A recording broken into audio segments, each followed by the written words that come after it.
श्री ओम शांति। नमस्कार दोस्तों, मैं सचिन और history A to Z by Sachin में आपका स्वागत। आज हम जानेंगे पाषाण काल एवं उसके विभाजन के बारे में। और आज की क्लास में हम पूरी तरह से पूरा पाषाण काल के बारे में जानेंगे, क्योंकि इस वीडियो में पूरा नहीं आ पाएगा तीनों काल जो है पाषाण काल के। तो अगले वीडियो में हम जानेंगे मध्य पाषाण काल के बारे में। तो चलिए देखते हैं पाषाण काल एवं उसके विभाजन के बारे में। पहले हम जान लेते हैं। निसंदेह भारतीय सभ्यता विश्व की प्राचीनतम और प्रगामी सभ्यताओं में से एक है। इस भारतीय सभ्यता के विकसित होने में कई हजार वर्षों का समय लगा। प्रारंभ में मानव द्वारा पत्थर यानी कि पाषाण के औजारों का प्रयोग करने के कारण यह युग महापाषाण युग कहलाया। सूर्य इस काल के प्रमुख देवता थे। इस समय का उपलब्ध प्रमाण उस काल के मनुष्यों के औजार हैं, जो प्रायः पत्थरों से बने। पुरातत्वविदों तथा इतिहासकारों ने विभिन्न भागों की खुदाइयों से मिले औजारों के आधार पर इस काल को 3 भागों में विभाजित किया। नंबर 1, पूरा पाषाण काल। तो इस वीडियो में हम पूरा पाषाण काल के बारे में बहुत बढ़िया से जानने वाले। यह काल मानव सभ्यता के विकास का प्रथम चरण है। इस युग का नामकरण मानव द्वारा प्रयुक्त पत्थर के उपकरणों तथा औजारों के आधार पर किया गया है। इस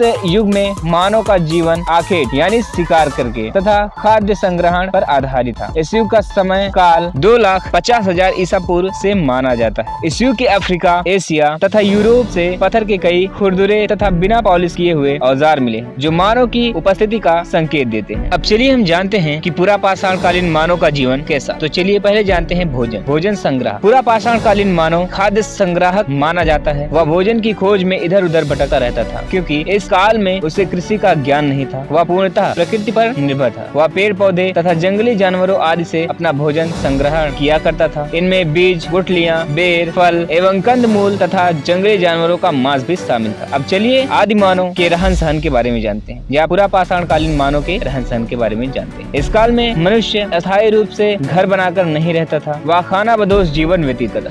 खानाबदोश जिनको नहीं पता, खानाबदोश यानी यहाँ वहाँ विचरण करके अपना जीवन व्यतीत करता था और गुफाओं में रहता था। इस काल में वह नग्न अवस्था में रहता था तथा शीत व वर्षा से बचने के लिए पशुओं की खाल का प्रयोग करता था। अब इनके समय के अस्त्र शस्त्र या औजार के बारे में हम जानते हैं। जंगली जानवरों की अपेक्षा आदिमानव काफी कमजोर था, इसलिए उसने अपनी रक्षा के लिए अस्त्र शस्त्र बनाना शुरू कर दिया। वह अस्त्र शस्त्र बनाने में लकड़ी तथा पत्थरों का उपयोग करता था। इस काल के औजार बेडोल और भद्दे थे। हस्तकुठार, कुल्हाड़ी, गणासा तथा शलकल इस काल के प्रमुख हथियार थे। हस्तकुठार का उपयोग वस्तुओं को कुचलने के लिए किया जाता था। भारत में पूरा पाषाण कालीन औजार के अवशेष पल्लवरम यानी चेन्नई से प्राप्त हुए हैं। ये बड़ी अच्छी बात कही है दोस्तों। इस काल में अग्नि का खोज हुआ था, तो चलिए उसके बारे में भी जान लेते हैं। जी हाँ, आग की खोज के बारे में। पूरा पाषाण काल में हुई अग्नि की खोज मानव के जीवन की क्रांतिकारी घटना थी। अग्नि के प्रयोग ने मानव के जीवन में कई परिवर्तन किए। अग्नि के प्रयोग द्वारा वह मांस को भून कर खाने लगा और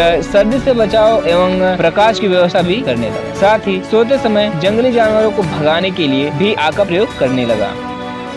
अब जानते हैं हम कि पूरा पाषाण कालीन मानव, क्या उनका भी कोई धर्म था, क्या उनका भी कोई धार्मिक विचार था। तो चलिए धार्मिक विचार या धार्मिक विश्वासों के बारे में जान लेते हैं। आदिमानव प्राकृतिक शक्तियों की पूजा करता था। वह बिजली के चमकने, आंधी, तूफान, भूकंप, महामारी आदि को वे दैवीय शक्ति का प्रकोप मानते थे, अतः उन्हें प्रसन्न करने के लिए उनकी उपासना भी करते थे। शाबाश बेटा, बहुत बढ़िया। अब ये जानते हैं कि क्या इनको चित्रकारी या कुछ कलाकारी भी आती थी। तो पूरा पाषाण कालीन मानव की कला के बारे में हम जानते हैं। पूरा पाषाण काल का मानव खाली समय में गुफाओं की छतों एवं दीवारों पर चित्रकारी किया करता था, जिनमें हिरण, भालू, बारहसिंहा, जंगली सुअर आदि के चित्रों की प्रमुखता थी। पूरा पाषाण कालीन चित्र भारत में भोपाल के निकट रायसेन जिले में भीमबेटका की गुफाओं में मिलते हैं। ये चित्र कामला या रंगीन मिट्टी से बने होते थे। सामुदायिक जीवन। पूरा पाषाण कालीन मानव या पूरा पाषाण कालीन मनुष्य का जीवन जोखिम से भरा था। उसे अकेला पाकर कोई भी जंगली जानवर अपना शिकार बना लेता, इसलिए पूरा पाषाण काल में मनुष्य अकेला न रहकर समूह के रूप में रहता था। ये समूह मानव यूथ, ह्यूमन यूथ कहलाते थे। समूह में रहने के कारण लोगों में सामुदायिकता की भावना का विकास हुआ। अब चलिए जानते हैं भारत में पूरा पाषाण काल कैसा था। भारत में इस काल के पुरातात्विक अवशेष सोहन घाटी, महाराष्ट्र के पाटन, मद्रास, सिंगरौली घाटी, भीमबेटका की गुफाओं, तंजौर, वेलन घाटी, मदुरै, गुजरात, बुंदेलखंड आदि स्थानों से प्राप्त हुए। भारत में पूरा पाषाण काल के औजार एवं उपकरणों में फरसा, बाण, भाला, जमीन खोदने के औजार, गोल फेंकने वाले पत्थर, छिलने वाला हथियार आदि प्रमुख है। तो दोस्तों, वीडियो अच्छा लगा हो वीडियो को लाइक करें, कमेंट करके बताएं कि कैसा लगा और अपने ही हिस्ट्री पसंद करने वाले दोस्तों को जरूर शेयर करें। Thank you friends, thanks for watching.